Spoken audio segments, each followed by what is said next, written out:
Hello, I'm Eliezer Yudkowsky from the Singularity Institute for Artificial Intelligence, and I'm here today to speak to Andrew Gelman about probability.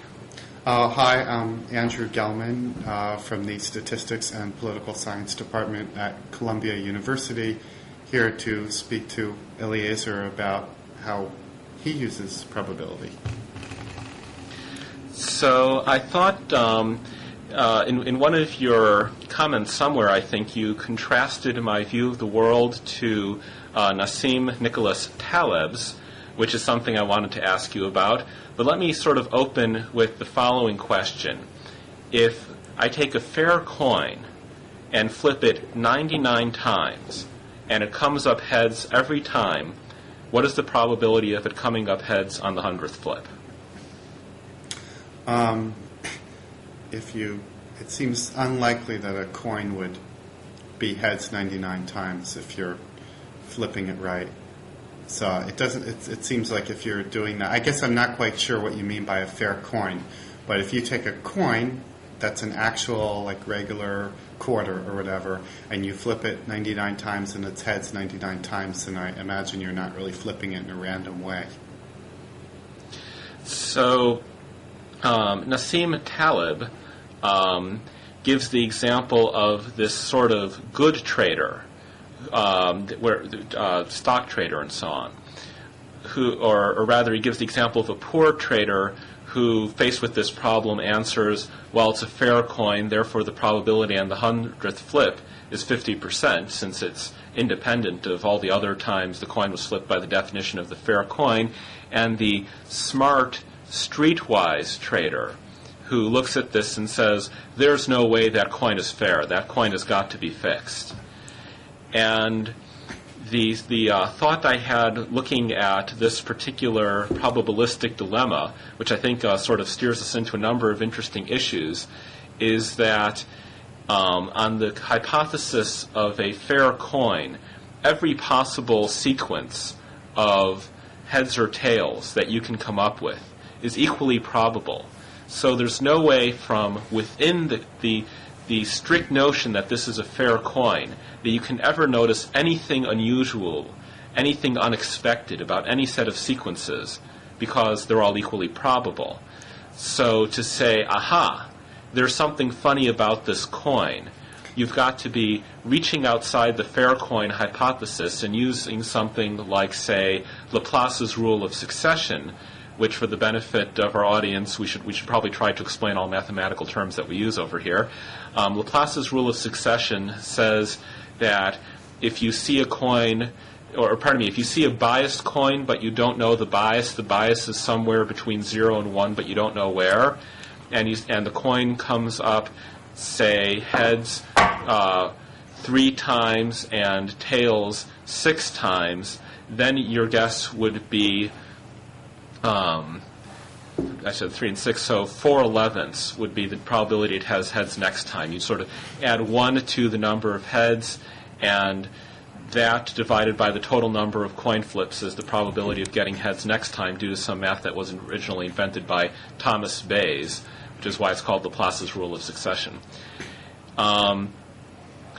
So that's sort of why I was asking you sort of what's your philosophical opinion about how to interpret this case of the coin that always comes up heads. Is it a failure of statistics? Is it a triumph of statistics? What does it say about probability inside and outside the box? Okay, let me throw there are a bunch of thoughts I have. So in sort of reverse order of what you were saying, Alan Agresti and Brent Kuhl wrote a paper a few years ago in the Statistics Journal showing how this y plus 1 over n plus 2 estimate has good statistical properties. In fact, much better statistical properties than various estimates that are often considered, that are more complicated and often considered superior.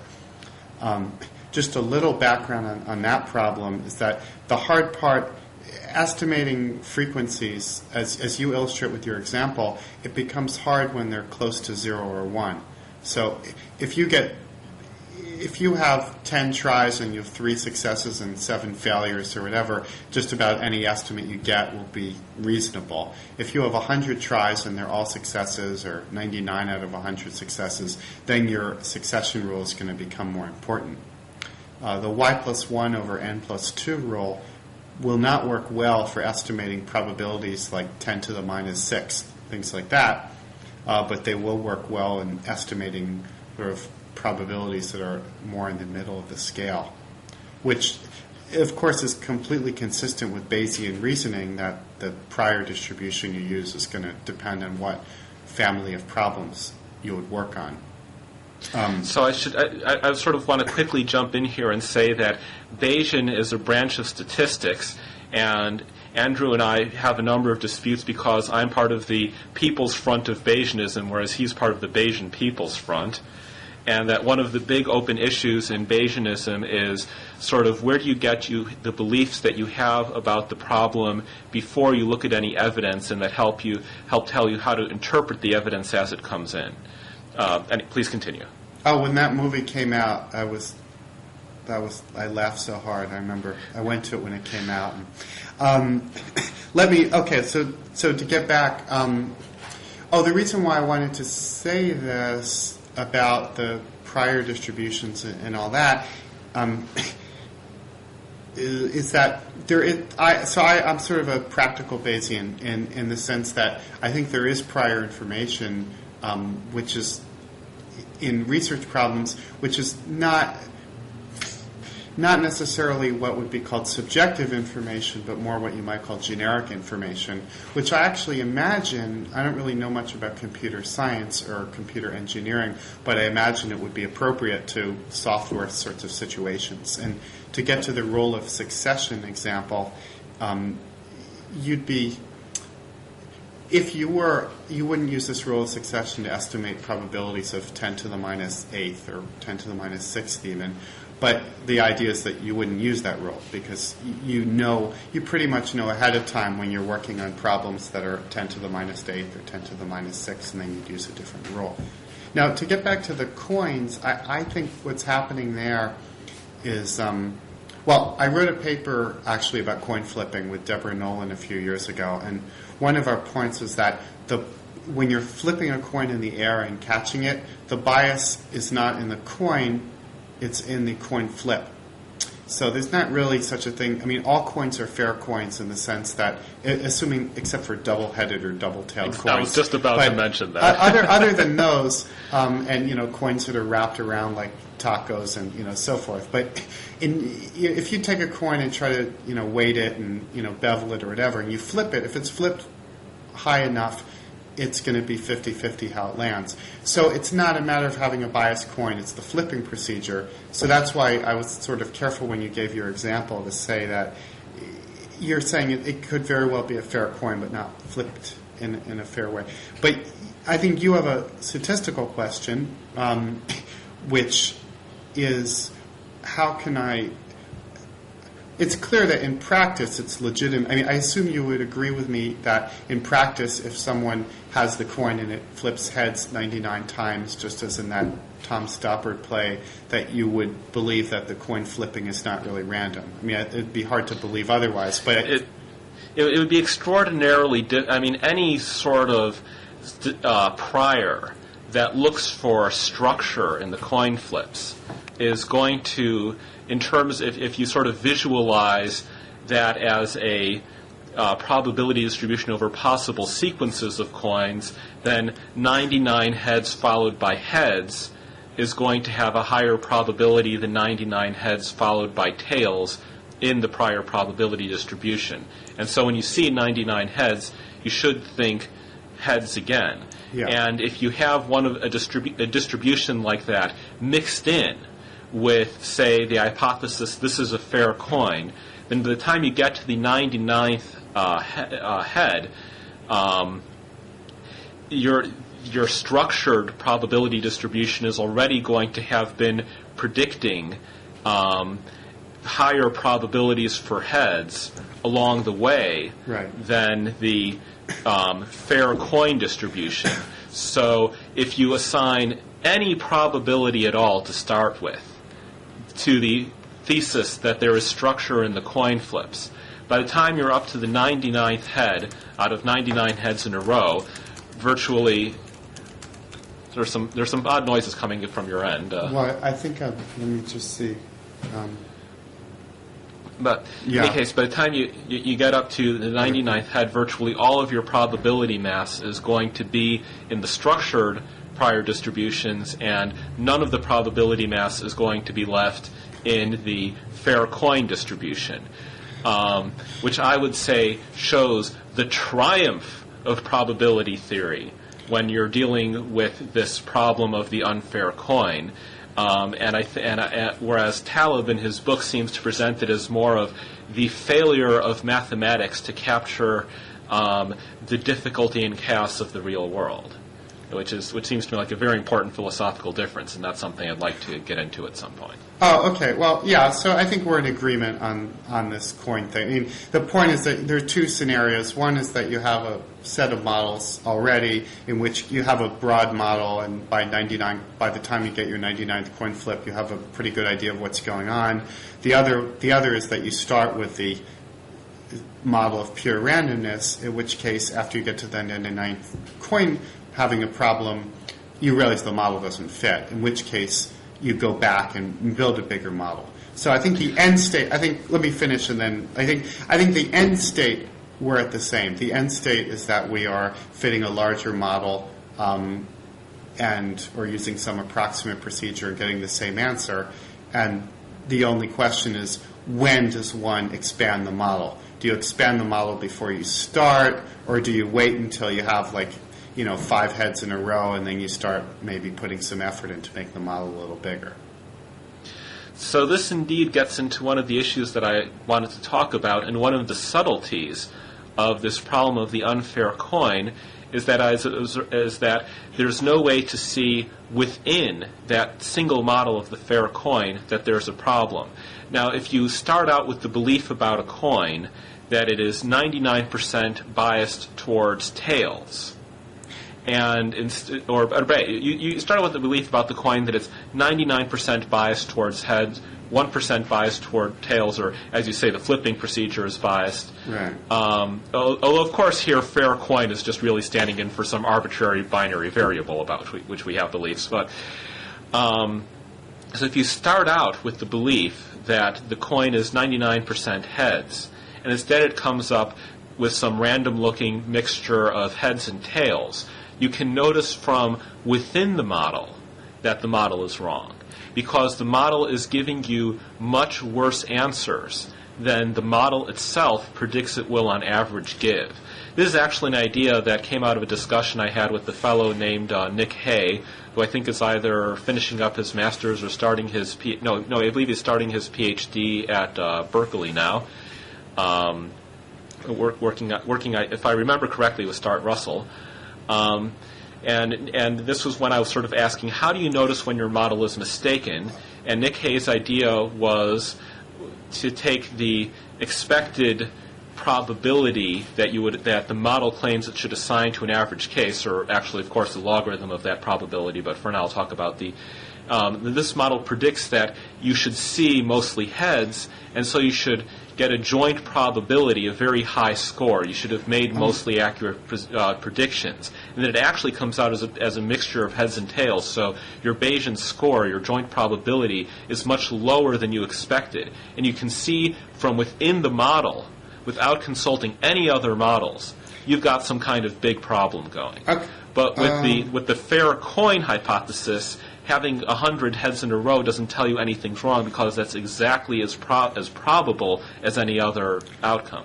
Okay, I'll say 3 things. First, I want to get back at some point to talking about an example from my own recent research, which is making models to estimate the percentage of people who voted Democrat and Republican in different states in 2008. And I think that Blogging Heads people's audience should be interested in this. I got blasted by Daily Kos, and there's an interesting story, but actually it's very related to what you're talking about model building. So that's I think that I want to get back to that. The second thing is the example that you gave where when the probability is 50-50, you can't refute anything. It actually has an application that I've seen. About 10 years ago, I read an article about computerized adaptive testing. So I actually don't know like what college admissions tests were like when you went to college, but sometime between when I went and today, they put all the tests on computers, or many of the tests on computers, and traditional admissions test might have, let's say, 80 questions, and the ideal test, each question's a little harder than the last, and you answer a certain number correctly, and then you get all the rest wrong, that's not exactly what happens, but that's the ideal. That's wasteful, because if you're a really good student, you waste your time being asked 79 easy questions. And if you're not a very good student, they waste your time asking you 79 really hard questions, and they can't discriminate in your ability. So instead, they have adaptive testing, where if you start getting questions right, they start asking you harder questions, and if you get questions wrong, they start asking you easy questions. And there's a lot of research on that. But the ideal in terms of information from your test is that every question you have a 50-50 chance of getting right? That's the most informative you can be. But if that's done, then in fact it's very hard to check whether the model fits or not for the reason that you put up. So I want to say that you and your colleague are onto a real, an issue that's of a practical importance too, not merely philosophical. Now, finally, in this example with the coins, what I would say is that after the 99 heads, there are two pieces of information will allow me to see there is a problem. Piece of information number one is that there are 99 heads out of 99 flips. Piece of information number two is that I know that the number of heads is something that I'm interested in. That the frequency of heads is a feature of this coin flipping process, that it's a natural question to ask. Now that's sort of a slightly weaker, not maybe substantively, but philosophically it's slightly weaker than the model where we assign a probability P of heads at each step. Instead, what we're just saying is that we know that the empirical frequency of heads and tails is going to be sort of important. Now, once you allow that, all problems are solved, because clearly the empirical frequency doesn't work. Well, one of the sources, I think, of some differing views we might have on probability is that you sort of work as a human being where you're allowed to tinker with your models from the outside, whereas the application I want for probability theory is an autonomous artificial intelligence, where you're not supposed to have the programmers looking over its shoulder and saying 99 heads, something must be wrong. It's supposed to notice something is wrong within the system. This is like Kasparov in Deep Blue, right? I think he claimed that the programmers were tinkering with the tuning parameters when in between games or something.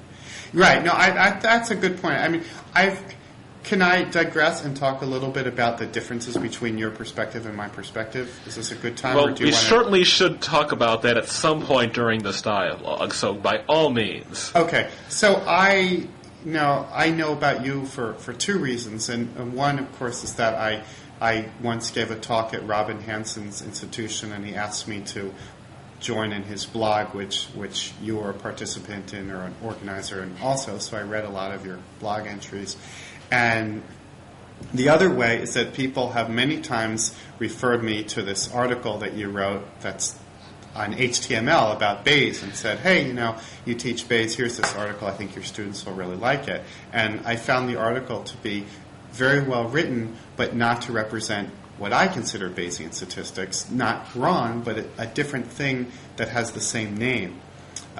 Since then, there's been, sometimes this comes up on my blog, and there's been an article by David Spiegelhalter wrote an article in something called Scholarpedia, which is a description of Bayesian statistics the way people like me pretty much think about it. So now I can refer people to his article and your article to get a sense of that. So I recommend you take a look. But I should mention that the article in question that we're talking about here is one in which I introduced students to the shadowy Bayesian conspiracy that secretly rules academia from behind the scenes. In other words, a bit lighthearted and perhaps not wading deep into the philosophical issues. But in any case, what is this contrast that you so see? I want to say your article is a lot of fun to read, but like if you strip down all the fun stuff and get to the how you describe things, it's what I would consider orthodox Bayesianism, which is not quite what I do. Then there are different ways of saying the difference. One way is saying that, and I'm really talking more about what I consider this orthodox Bayesianism, which might not be identical to what's in your article. Because I didn't read your article in great detail. It was more that it reminded me of a lot of things I'd seen, and so it struck me as a good Just skip straight to the differences, really. So I think there's two key differences, and the most obvious difference is between subjective and objective probability. That I think the view I associate with yours is that probability theory represents a belief that what you said. You come into it with a completely coherent model, which is whatever you programmed into your AI in your situation. And what that model does is it processes information. And you're very much focused on how the model processes the information. Now, that's part of my story, but my story also involves two elements of human interaction, both of which I would like to automate more. So I think maybe one of my goals here is to try to convince you that there's the potential for an expansion of Bayes even within a AI framework. What you talk about is Bayesian inference, and I consider that as the meat inside the sandwich. And the first piece of bread is building a model, and the second piece of bread is checking the model fit. And so when the human's involved, the human has to build a model based on what he or she knows about the problem. And then having fit the model, he or she can check the fit and then go back and improve things. So that's one of the differences. The other difference between how you presented Bayesian statistics and how I view it is that you focus very much on discrete parameter models, like maybe whether the next coin flip is heads or tails, but these kinds of questions like, does the person have the disease or not, right? Is someone innocent or guilty? That kind of question. The kind of mathematics or the kind of methods that work well for these discrete problems, I don't think necessarily transfer so well to continuous problems. In particular, one view of Bayesian statistics that I don't like is the view that before Einstein came along, people thought Newton's laws were true. There was a 99% chance that Newton's laws were true. Then they started doing some relativity experiments, and now the probability that Einstein's laws is true is 99.9%. Or the idea that learning is represented by updating probabilities, I don't buy at all, because in my experience, there's really two kinds of learning. One is the kind of learning based on updating probabilities. The other is the kind of learning based on rejecting models and starting over. End of speech. Well, okay, so as the champion of orthodox Bayesianism, and a sort of a rather odd person to be championing orthodox anything, but suppose I say to you, okay, we're going to hand you some stream of data. It could be the observed motions of planets, say, and I'm going to keep on asking you to bet on whether or not you're going to see a planet in a certain place next. And you, from your perspective, on the inside, you're going to say something like, oh my gosh, Newton's laws are wrong. I now have to invent general relativity. But from my perspective on the outside, you saw a particular stream of data, and you react to that by outputting a stream of betting odds or probabilities. And so I'll just take my handy little Andrew Gelman simulation and an awful lot of computing power, and I'll show you every possible stream of data, and I'll take your probabilities over every sequence of data that could possibly exist, and I will call that the Andrew Gelman prior. And no matter what you're doing inside over there, it's just a Bayesian update. Yeah, I guess it doesn't really describe what I do because I don't deal with streams of data in the abstract. And I would think that even software doesn't really deal with streams of data in the abstract except because you'll know a little bit about the context of the data. I mean, obviously the context is itself a stream of data and so forth, but I don't... No, well, we start with this with you as a baby. That's when we plug you into the system. No, well, I mean, so we're all... I mean, I don't think that... I guess, okay, I think in that sense, you're a little bit, you're talking about coherence. And I guess what I would say is that coherence is a goal, and when we're not coherent, we're bothered correctly so. That doesn't mean that we are coherent. And so I will start, I'll tell you, well, maybe soon we'll talk about my voting example. But in any situation, I'll start with a model. I usually will start with a model that's pretty complicated, although it doesn't have every feature I would want. I try to fit it, and I have difficulty fitting the model, so I fit a simpler model, and I know that there are problems. And then when I find big problems, then I expand the model. So, I have my own computing power limitations, and so I can't. Not only is there no single model I'd want to fit, I mean, but even if there was, I wouldn't really be able to do it. I mean, one of my research, I mean, in many ways we're closer than, we are somewhat close in our views in the sense that one of my research goals for various classes of problems is to set up larger models that, my goal, I like to be able to fit a large model to a small amount of data and still have it work well. But there are a lot of hitches between here and there. So I wouldn't say that I'm coherent. If you sort of knew ahead of time what my system was, then I think you could feed me streams of data and trick me and so forth. If I can sort of parenthesize for a moment over here, in my world, there's sort of this beautiful, ideal Bayesian probability theory that we can never use because it's computationally intractable, or in some cases uncomputable by the halting theorem. And then the great travail of our lives is how do we approximate this theory that we can never afford to actually compute. And you actually took a sort of a different but overlapping perspective that I found quite interesting, in which our eternal travail is that the true model is never in our mixture. In other words, we will never be able to represent the actual state of affairs, and so the travail is how to do statistics among this mixture of models, all of which are actually wrong. And these are overlapping perspectives, but I found yours quite interesting. But the main reason I wanted to parenthesize this at this moment was to talk about the question of whether we're going to view this model expansion process.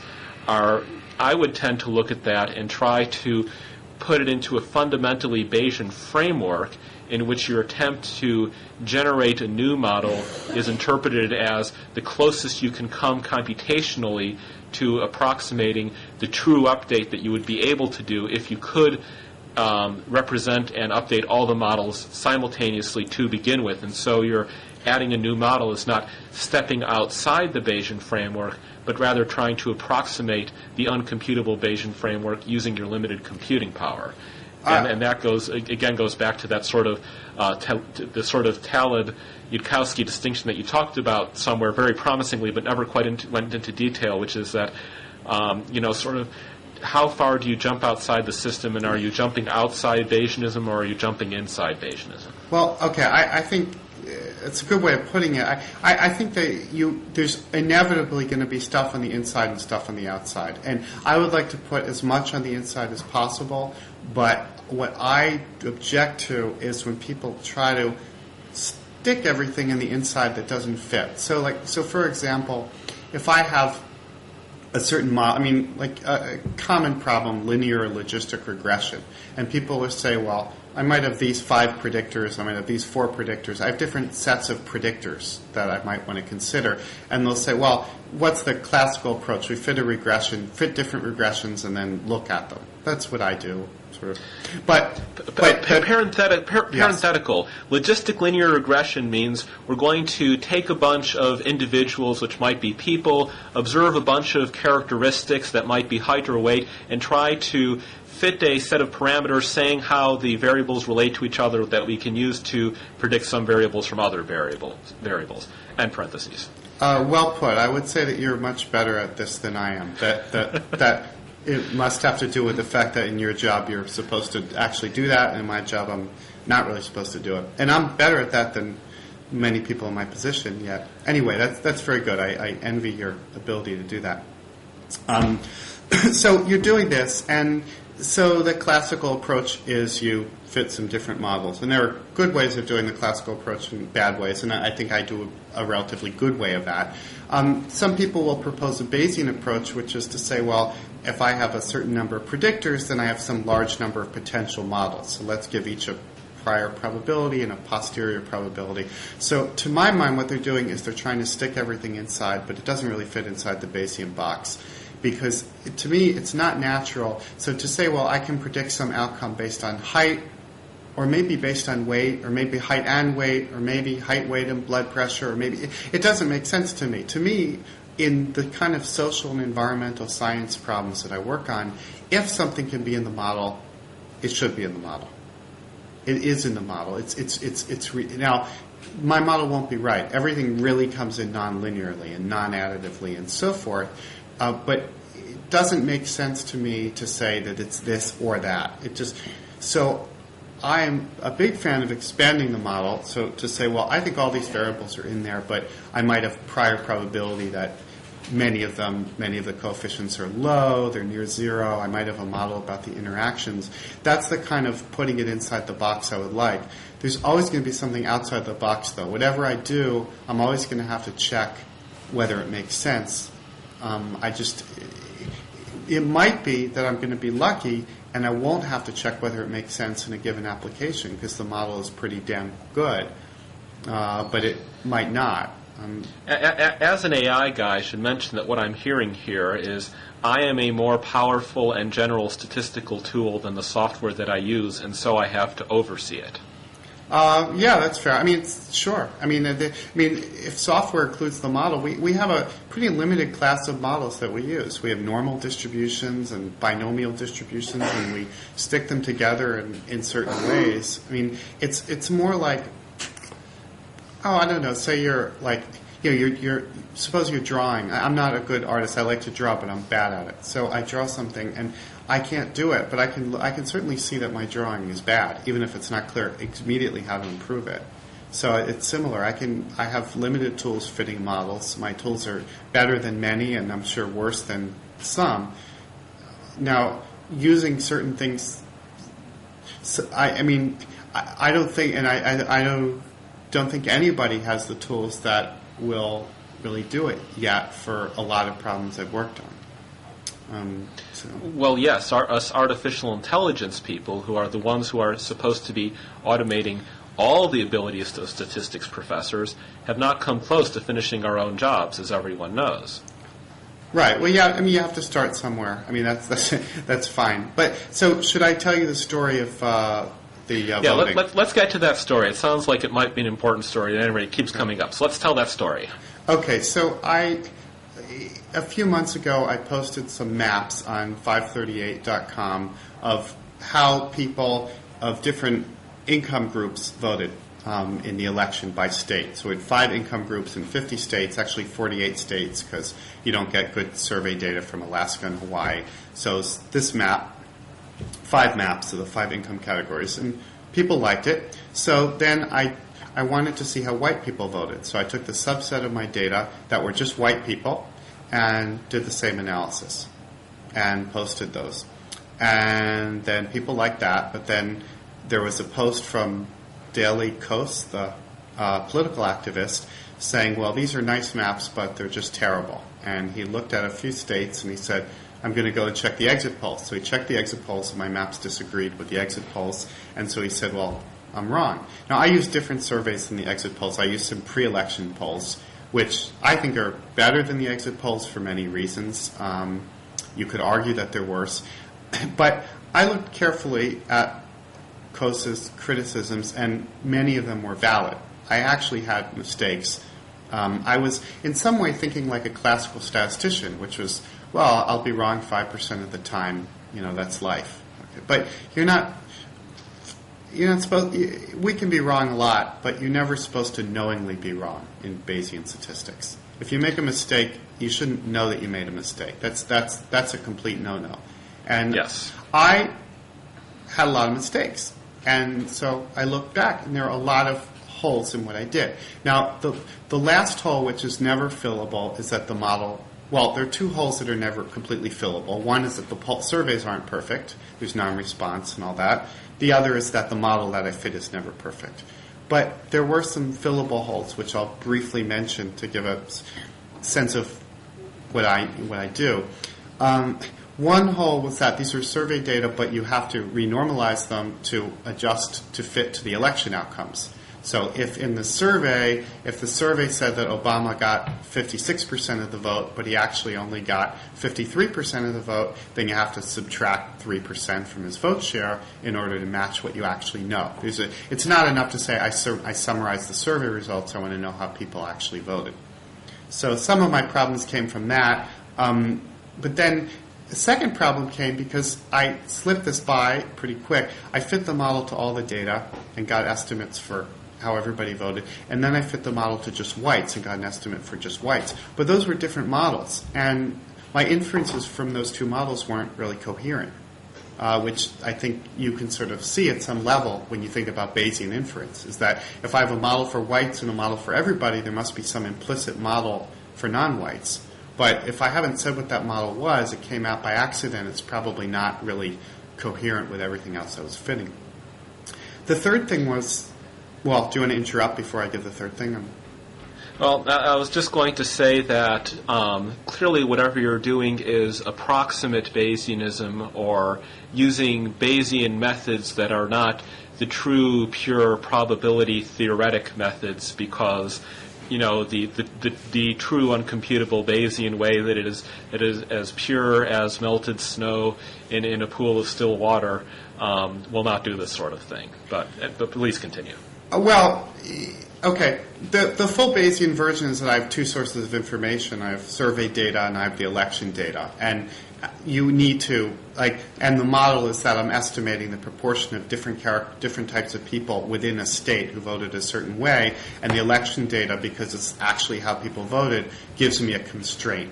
So in fact, incorporating the election data in there, that's not really the hardest problem. I mean, although it is true, you're right that I fudged it, but doing the full pure as the driven snow version wouldn't really be any different in practice. What was more important was, though, I fit a logistic regression, which we mentioned before. I fit a certain model to how voting depended on income. Richer people vote different than poor people. And that model, I allowed the model to be different in different states, but I didn't allow it to be enough different in different states. And when I was staring, I spent a lot of time staring at scatter plots of data and fitted models to see what was going on. And I realized I had to expand the model. And we had a model that fit pretty well for 2000 and 2004. And as I'm sure you know, we wrote a book about income and voting, which had a lot of data from 2000 and 2004. But 2008 looked a little different. And rich people were a little bit less Republican in 2008 than they were in 2004. And it also, the patterns in different states varied. And so I had to go back and expand the model. And once I did that and fixed a few more things, then I got things that made a lot more sense, and I posted them. But I needed to do all that, and you could say I should have done that originally, but of course, we have the program wasn't there to do what, I needed to write the program to do what I wanted to do. So I was motivated to improve it.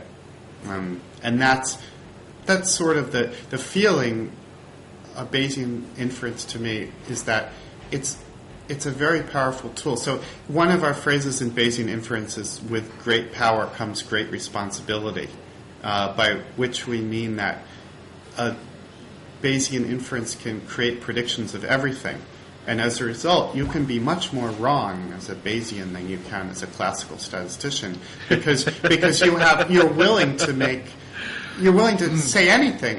And so I think one approach people do is to try to make a robust Bayesian version where they try to say less, but I'd actually rather say more and just then be easily refuted. So I'm very happy that political activist shot me down, because that allowed me to move forward. Stick out your neck as far as possible, so that for ease of cutting off, that's progress. Yeah, we say, I like to say it's like a model. It's like a car, and you build it as good a car as you can afford, and you drive it, and then it starts to, it has problems. You give it more gas, which is like more data, and then you fix things, and eventually the car breaks, and you have to build a new car. This gets us into an issue that was on my list of things to talk about, which is the overwhelming tension between the standard practices in machine learning and the way that science is and ought to be conducted. So on the one hand, if you look at the recent Netflix prize, which was run by Netflix to try and predict movie ratings, they just handed out $1 million prize, and it was won by, and the serious contenders were all, toward the end, these enormous combinations of models that had been done using dozens of different methods, varied dozens of different ways, and combined together according to how well they fitted the data and fixed each other's mistakes. The winner, the best prediction on a test set that they were never shown the exact scores for, the winner was this enormously complicated super-duper model of the sort that would leave any normal scientist trying to publish a model of anything in a scientific journal staring in such a sheer depth of despair as it would take an H.P. Lovecraft to describe. And on the other hand, one of the most disturbing critiques of academia that I have ever heard was delivered by Robin Hanson when he mentioned that that if he wants to know the true value of a variable, he will not look at a paper that is specifically about that variable or that correlation. Instead, he will look at other papers that controlled for that variable but weren't about that variable, and he will read the correlation off of those papers, and those papers will agree with each other, whereas the papers that are specifically about some variable or correlation, where correlation is how much something is associated to something else, those papers will give sort of standard answers, or not standard's the wrong term. They'll give politically correct answers. They'll give the answers that the person who wrote the paper wanted it to give. Because when that variable is the specific focus, they will fudge their statistics. Pardon me, not fudge their statistics. They will try various statistical methods until they get an answer that looks reasonable. Now, a friend of mine named Michael Vassar once suggested that whenever a scientific field encounters modern statistical methods, it becomes really productive for 10 years and then bogs down, because now they've learned how to use their complicated statistical packages with a few command line arguments and a few parameters tweaked and so on to get reasonable answers. So on the one hand, we have this undeniable fact that this fair competition was won by an unbelievably, incredibly complicated algorithm. And on the other hand, we have this extremely disturbing news that when you give scientists complicated statistical packages, they will run various statistics on their data until they get an answer that seems reasonable to them.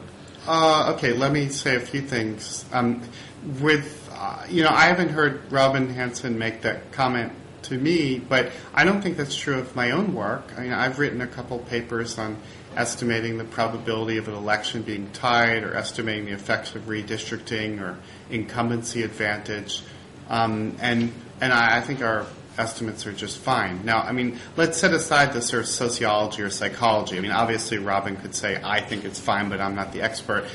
I mean, sure, but I think they're fine. I would be interested in hearing him make the argument about my work. It reminds me, I had a colleague where I used to work who went around saying that you could never do causal inference using regression, and so I gave him a copy of my paper where I did causal inference for any application using regression and asked him what he thought of that, and he never responded. I will say in Robin's defense on this one, you could argue that it wasn't my goal to estimate the incumbency advantage or the effects of redistricting or anything else. Like, I was working with collaborators, and typically we were sort of trying to model the system, and we estimated the effect of incumbency advantage as a byproduct of something else we wanted to do, and everything was a byproduct of something that never ended up getting done. But so maybe I'm an example of that we published the estimate of something, but it wasn't our goal. We didn't have a big project just to do that. So nonetheless, I as a scientist, I'm sort of skeptical of a claim like that. Now, the other thing with the Netflix, of course it makes sense that it's going to take a complicated model to do well in a situation like that. And one thing I found is in my experience in social and environmental sciences, complicated models are good, not bad. That one of my objections to the orthodox Bayesians is that they talk a lot about wanting simple models, and I don't see it. I don't see the simple. Nobody has really ever come up to me and said, your model is too complicated. Could you take that variable out of the model? It's the opposite. People always say, well, why don't you control for blah, blah, blah? Why don't you have that in there too? So I think it's a little bit... I think all this simplicity stuff is bogus. How much data do you usually work with? Less than you, I'm sure. But even so, I want complicated models. Millions of cases, hundreds of thousands? It varies. I've done some things with less than 100, other things with a lot. The example that I told you about earlier was about 50,000 cases. If you had to work with 30 examples, would you see a stronger case for simplicity, or would you still try to control for everything? Well, I guess control for is sort of a sloppy term, which is my fault because I used it. I would say ideally I would like to include everything. Whether I can get away with it is another story. Certainly when I have 30 cases, I do simpler things. And when you have 30 cases, I think often your statistical analysis is more about ruling things out than proving things. I was teaching statistical consulting like 15 years ago, and some students came in. They said, the PhD students in statistics, so they were manning the consulting room, and a couple of them came in some people came in for a consulting project, and what was it? It was some company. They were evaluating manufacturing plants in Silicon Valley, and they wanted to see what factors influenced the plants being effective. And they had 16 data points and 15 predictors. And they thought that was the most laughable thing in the world. And, and I said, so are you saying it would be better if they had 16 data points and one predictor? It's like, that's worse, right? Because you can get that. It's easy to get 16 data points and one predictor. Just call them on the phone and say, what one predictor do you want to use? And then you have it. That's easy. So it's better, right? So what can you learn? You can learn a lot. If you do things exactly the right way, the true purist-driven Snow Bayesian way, then more data will never hurt you. But with anything short of the purist-driven Snow way, there is no guarantee that as you take an ad hoc statistical method or even a Bayesian-inspired method that isn't actually Bayesian, where the true model's not in the set, and facet the data into more pieces, that strange things aren't going to happen, that you're not going to do worse. No, I agree. More data definitely can hurt you. Even more good data can hurt you. Even setting aside like malicious data, whatever, even more good data can hurt you. But I don't think you should expect that more data should be bad. More data on the average shouldn't be bad. If you have a statistical method where when more data come in, you start to throw up your hands, I think that is a problem with the method. Well, in one sense, you're preaching to the choir here, because anything you can do in ignorance, you ought to be able to do in knowledge as well. Right. But on the other hand, so I think we agree very strongly on that. But on the other hand, that can easily involve, having to reach closer to the purest driven snow methods wherein you use large model families and average over them. And so instead of driving one model to an extreme point, you're going to be averaging over a family and the extremeness gets washed away. And things like that. Actually, we probably shouldn't go into too much detail over here, but the point is, it's not necessary. You've got to get closer to pure Bayesianism if you want to guarantee that knowing more is good for you. Maybe. I mean, I'll tell you what I told our PhD students in this case. What I said was this is, okay, you can't run a regression and throw in 15 predictors and expect to learn anything without a lot of structure, a lot of prior information, which they weren't really prepared to do right then. However, you can, for example, make scatter plots of your outcome versus each of the predictors individually. And they had done that, and it turned out there was no strong relationship either. So I said, look, you've learned something. No one predictor is telling you everything. You didn't know that before you had. Right? So this is where I'm saying that having the data can, is ruling out some hypotheses that people might have had. I think, and I didn't know enough. I don't know much about that particular application, but that's how it goes. So yeah, I fit simple models all the time. I'm not proud of it. That's sort of the difference. I don't consider it a goal. So in my example, it was clearly better to go away from the logistic regression model that I had fit before in my election example and go into a model that allowed nonlinearity. It was better. Once I did it, I couldn't believe I'd ever not done it originally. It was ridiculous. It was clearly better. It was a clear case of a model expansion. But of course, I know why I didn't do it originally, because it takes work. In social science, sometimes we post-process our inferences. So we fit the model, and then we'll go back and make some graphs and try to make more general statements. I'm getting some background noise from you, by the way. Yeah, there's some background noise right now, but it'll go away. That's fine. Okie dokie.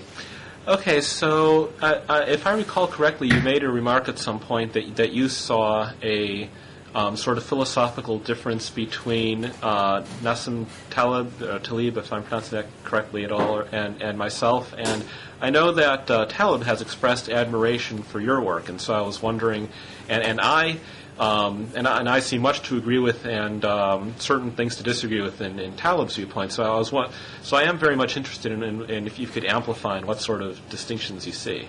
Well, I think I've found. Well, I think one reason why Taleb and I have a lot of respect for each other is because we're experts in different areas. So I don't really know a lot about what he does, and so it makes sense for me to defer to him, and I think that the reverse is probably true too. I don't know that either of us is ideally qualified to judge either of us's work, but I don't remember comparing your stuff to Taleb's. I think the thing you said about the having you're trying to do everything automatically, I think makes a lot of sense, and it does illustrate a big difference between your approach and mine, and maybe Taleb is also thinking about not doing things automatically. I think there is a technical gap which could be filled. I do feel that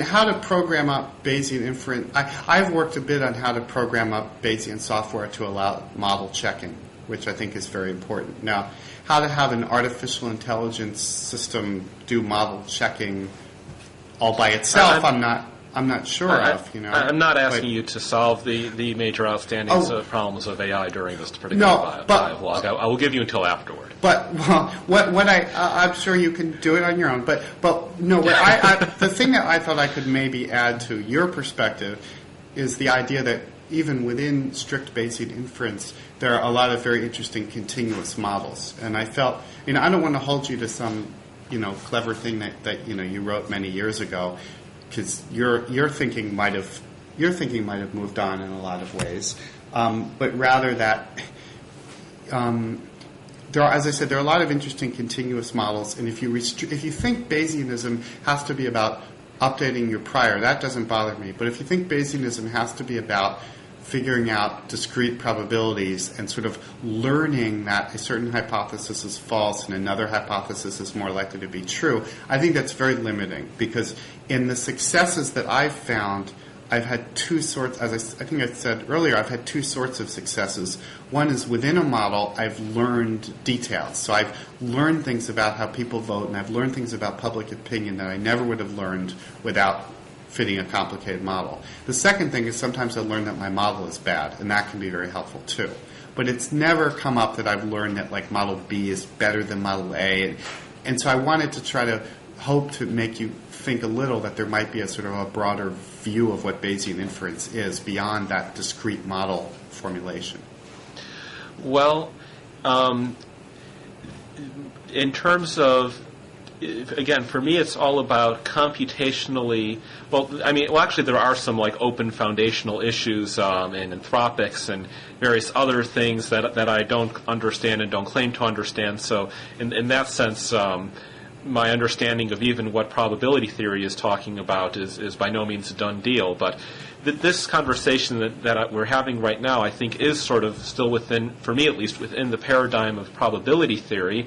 And it's just that when you're talking about learning details, then inside the computer program, you may be allocating some space of RAM and typing in these little details that before were represented nowhere in the system.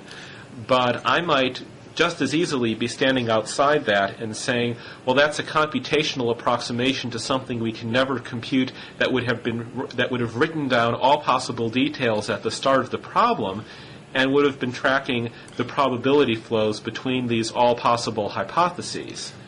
And so the fact that you're creating new hypotheses that you never had before is a computational approximation to this pure form we can never approach, which would have written down all the hypotheses to start with, even if that's uncomputable. Well, let me say two things. One, I think in practice you're completely right. You're 100% right. And a lot of methods that I sort of disagree with in theory, like discrete model averaging or model choice, can work very well in practice. Second, I would say that really, if I have the bigger model, I'd only be fitting the simple model for computational reasons. I don't think there's any probability. Like once I expanded the logistic regression to include a nonlinear component, I actually, in retrospect, don't think there's any serious probability that the linear model was ever correct. It was just there because it was easier to fit and it was the first thing I came up with. So once the larger thing is set up, you don't necessarily need the smaller one except as computational scaffolding. But really what I was saying was that however you implement, like suppose you implement everything using in your AI way and in using a discrete model choice framework and so forth, and that's fine, okay? But when it comes to what you're learning, what I'm saying is I don't think that what's useful in the applications that I've seen are statements like, okay, now it's very likely that model B is the correct model. So we've ruled out like, oh yeah, capitalism is right and socialism is wrong, whatever. Like those aren't the kind of things that happen like in what I'm doing. Hello? Wait a second. I think that. Oh dear, I seem to have just lost my Gelman.